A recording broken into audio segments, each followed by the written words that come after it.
Sziasztok! Adri vagyok a Döléziásztól, és ebben a videóban a saját szerkesztésű miniszoknya darabjainak kivágásával demonstrálom, hogy én hogyan szoktam kivágni a szabás mintákat az anyagokból.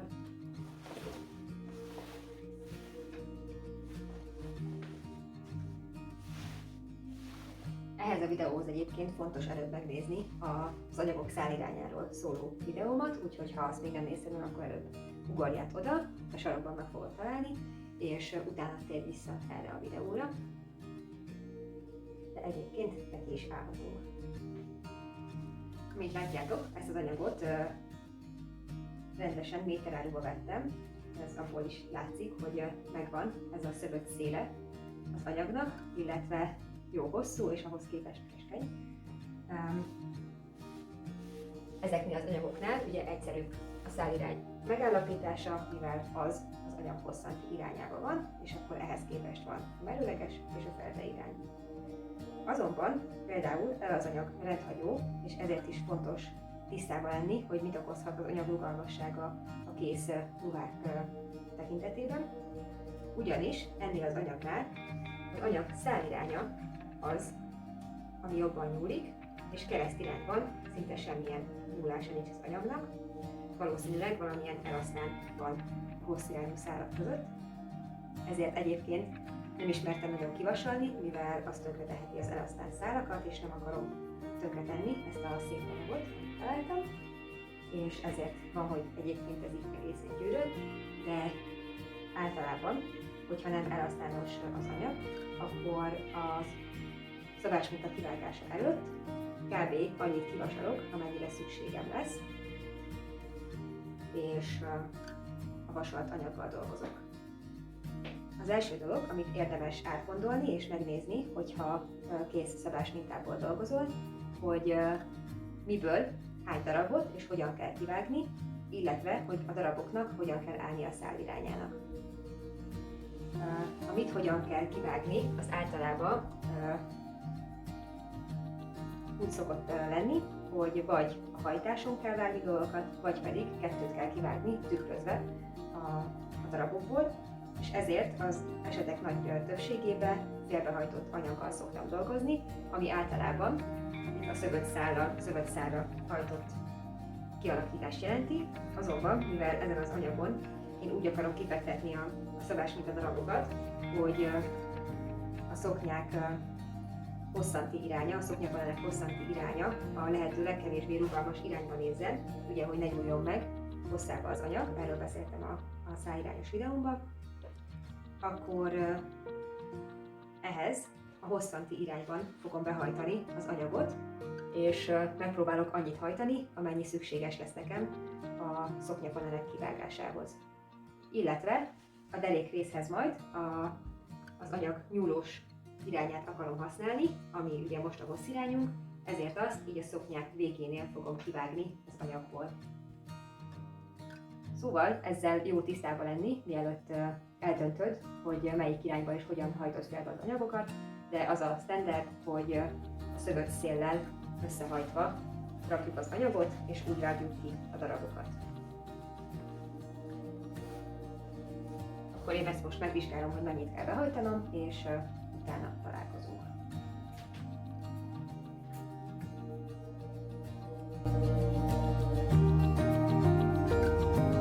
Ja igen, egyébként, hogyha az ilyen anyagokhoz nincs elég nagy asztalod, akkor valószínűleg a földön kell ezt megcsinálnod.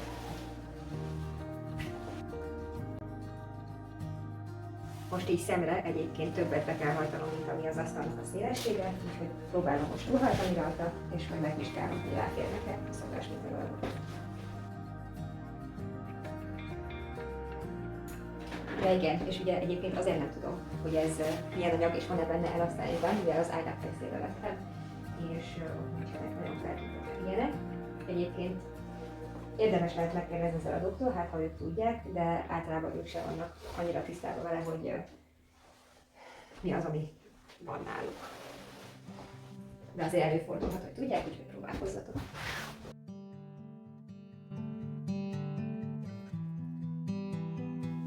Egyébként úgy próbálom ide normálisan behajtani, hogy a széleket egymáshoz illesztek.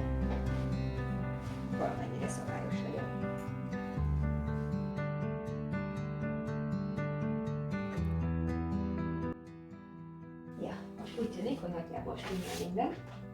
Én megpróbálom annyira kisimogatni az anyagot, amennyire tudom. Illetve rápróbálom, hogy tényleg ráfér így a szoknya, ahogyan én szeretném. Először is szeretnék majd egy ilyen hajtás panelt, úgyhogy először ide illesztem.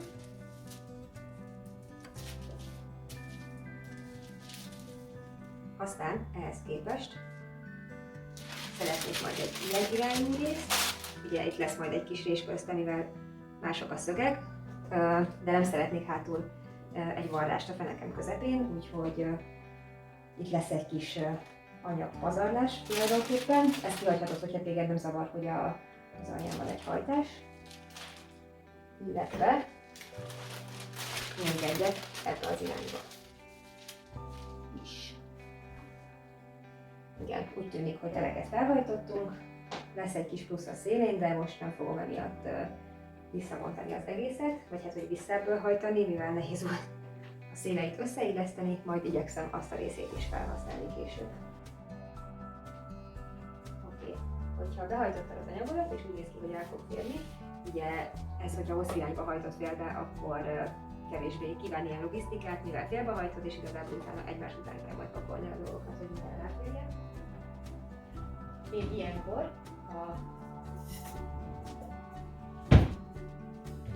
ha nem vagyok nagyon lusta, az is előfordul, akkor összetűzögetem az anyagoknak a két rétegét, hogy innentől ne tudjanak elcsúszni egymástól, akár az átrajzolás, akár a vágás közben.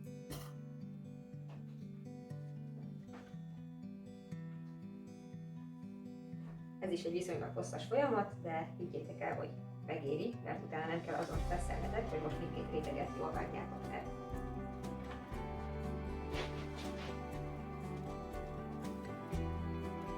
Mivel ez egy jó nagy anyagdarab, azért most el fog tartani egy ideig, úgyhogy a végén találkozunk.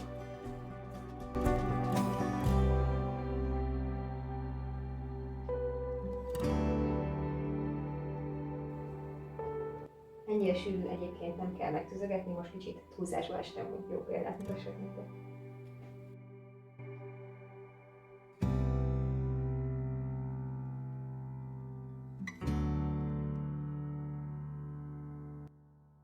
Fontos, hogy ne csak ott tűzzétek össze egyébként az anyagot, amit nagy valószínűséggel kivágtok, hanem körülötte is, mivel így lehetnek biztosak benne, hogy nem csúszik el semmi, se annál a darabnál, se a következőnél.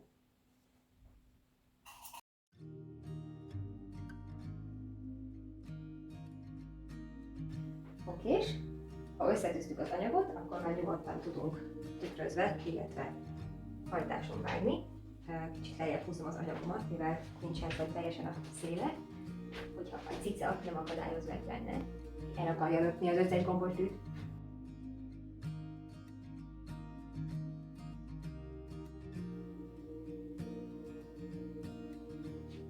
Oké, és az összetűzés után igazából jöhet a szabás minták lehelyezése. Ez egy ilyen végtelen kirakós, ugye, amiben a szabályok az az, hogy merre nézzen a szabás minta száliránya, vagy hát a szabás minta a szálirányhoz képest, amit a kész szabás mintákra ráírnak, viszont ha saját szabás mintát csinálsz, akkor ezt te döntöd el az anyag attribútumai szerint, és hogy te mit szeretnél, mit tudjon a szabás mintának az a része. Ugye ezért van, hogy én most a saját rajzolt szoknya miatt igazából tök ellentétesen vágom ki a darabjaimat, mint ahogy egyébként nagykönyv szerint meg van írva, tehát a szoknyának általában a szálirányba kéne néznie, és a deréknak kéne keresztbe, és én most pont fordítva csinálom. Igen, és igazából ha megvannak ezek a játékszabályok, akkor kirakószerűen rá kell illesztened az anyagodra az összes darabot, amit ki kell vágnod. Előfordulhat, hogy túl kevés anyagod van, és nem tudnád úgy kivágni, ahogy a szabás minta mondja.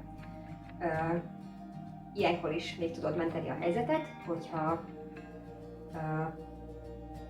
esetleg úgy ráfér, hogy egyes elemeknek ugye konzisztensen egy másik irányba vágod ki a darabjait. A lényeg az, hogy mondjuk egy felső résznek minden része, hogyha egy irányba van a szájlányok fektetve, akkor azokat konzisztensen vágd ki egy másik irányba, hogyha úgy jobban tetszik neked, vagy úgy kifér, és akkor ugyanez érvényes mondjuk a két ruhaújra, vagy mondjuk a szoknyák darabjaira, ahogy most én csinálom. Ezt ugye tudod úgy csinálni, hogy a kivágott szabásminta darabjaidat berendezgeted az összehajtott anyagon. Hogyha megvan, hogy hogyan szeretnéd elrendezni, amit ugye nekem most a hajtás miatt az elején meg kellett állapítanom, akkor jöhet a körberajzolás. Én ehhez a papírszabás mintákat leszoktam súlyozni, ezeket a gyertyákat használom, és van, aki egyébként hozzátűzi gombostűvel az anyaghoz, és akár nem is rajzolja át, hanem csak körbevágja. Ezek ilyen preferencia kérdések. Én nagyon nehéznek találom átszúrni az anyaggal együtt a papírszabás mintákat, illetve sosem sikerül teljesen simán, és ezért úgy érzem, hogy nem helyesen vágom ki a dolgokat. Én ezért szoktam inkább lesúlyozni, és mindent átrajzolok, mert úgy érzem, hogy az a biztos, és utána sokkal könnyebben tudom kivágni a darabokat, hogyha a papírszabás mintát már levettem róla.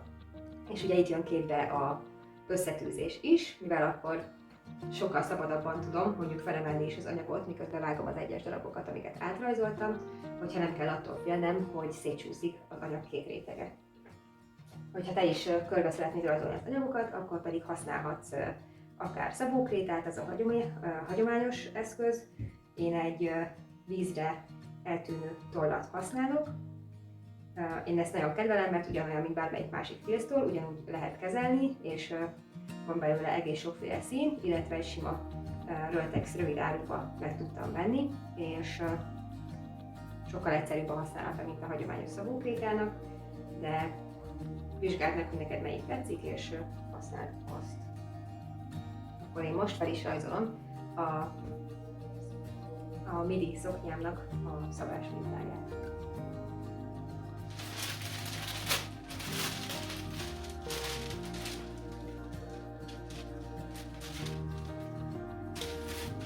Ugye, ahogy már a szabás minta vázolásánál is és a méreteknél mondtam, én úgy szeretném, hogy ne legyen egy hátsó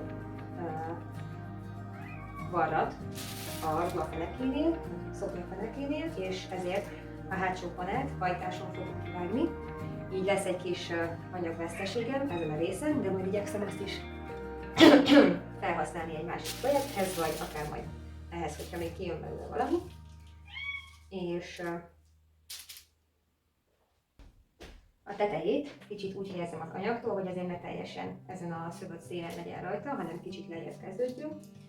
És az oldalát pedig nagyjából ráhelyezem a hajtásra. Valószínűleg nem lesz full függőleges, meg egyenes ez a hajtás, amit az anyagból létre tudtok hozni, úgyhogy ezen ne stresszeljetek sokat.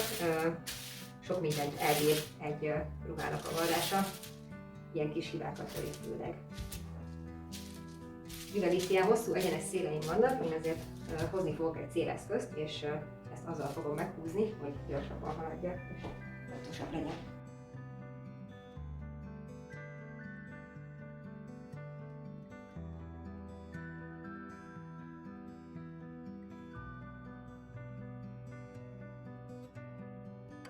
Ha te nem számoltad bele a varrás ráhagyást a szoknyakon elejébe, akkor itt viszont hozzá kell adnod azt az 1-2 cm szélenként, amit majd az összevarrásra használsz.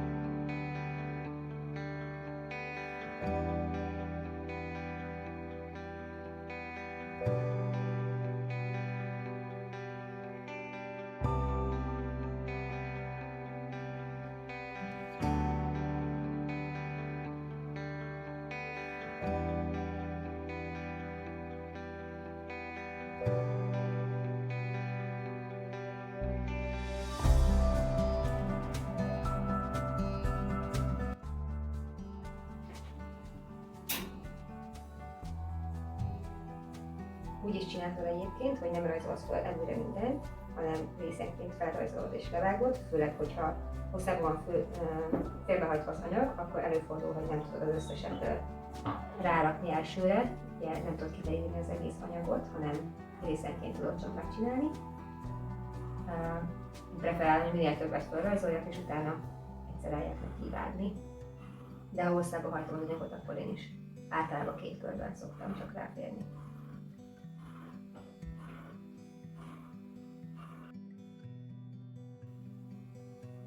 Körberajzolásnál egyébként ne felejts el minden kis jelölést átvinni a szabásmintának a körvonalára.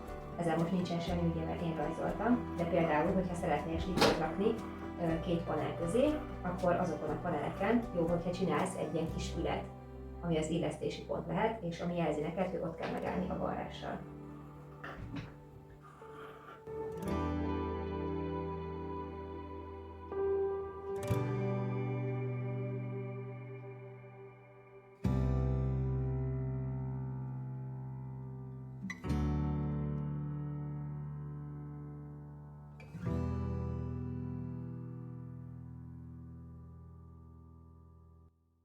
Figyelsz, hogy ne mutogasd az anyagot, miközben vágsz, hanem lazán legyen, hogy nehogy véletlenül, ugye ha ki van nyúlva, akkor rosszul vágod ki igazából a szabásmintádat.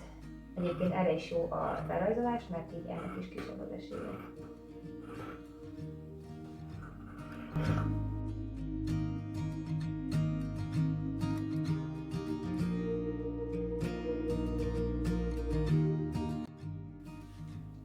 Meg is van az összes füldarabom.